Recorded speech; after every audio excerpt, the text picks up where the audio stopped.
Mais au niveau de l'embauche, vraiment, il y a une pénurie actuellement au Québec de technologues. Les impacts, c'est qu'on peut avoir potentiellement des bris de service, donc c'est-à-dire qu'on ne pourra pas faire les examens qui sont essentiels au diagnostic de certaines maladies pour les patients.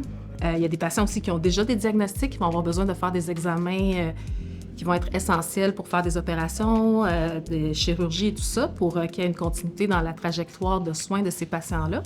Donc, on vient briser la chaîne de traitement ou de diagnostic du patient quand on n'a pas les technologues pour le faire. Ça peut arriver qu'il y a des appareils qui ne fonctionnent pas du tout. Donc, on doit fermer des salles d'examen. Il y a des chirurgies qui peuvent retarder, des patients qui peuvent être en attente de soins qu'on ne pourra pas avancer parce qu'on ne peut pas avoir nos diagnostics, on ne peut pas faire certains traitements aussi. Oui, en fait, l'embauche, c'est un défi qu'on a actuellement. Nos professions ont eu tendance à avoir un petit peu moins la cote après la COVID, aussi avant. Donc, on a moins de gens qui s'inscrivent dans nos techniques, mais on a aussi des gens qui ont quitté le réseau.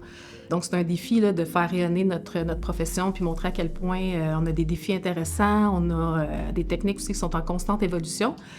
Les nouvelles technologies n'affecteront pas les opportunités d'emploi d'aucune façon. C'est pas vrai. Au contraire, tout se complexifie. Et cette technologie-là, on doit avoir des technologues formés. Le défi, c'est d'avoir les technologues pour la relève. Actuellement, on manque de technologues et on a besoin de monde parce qu'on n'est pas capable. Autant ici, autant au suivi de nos stimulateurs. Le fait que quand il manque des technologues, on ferme littéralement des salles. On parle de 16 mammographies par jour, par semaine, je vous laisse calculer, ça fait beaucoup par mois.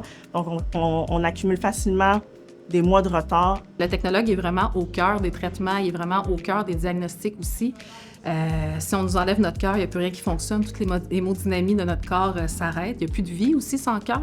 Fait que je dirais vraiment qu'il est au centre là, de ce qui se passe dans un centre hospitalier ou qu'est-ce qui se passe en général dans le milieu médical. Pour moi, personnellement, s'impliquer au sein du réseau de la santé, c'est s'impliquer à faire une amélioration de la santé de tous les gens qui nous entourent.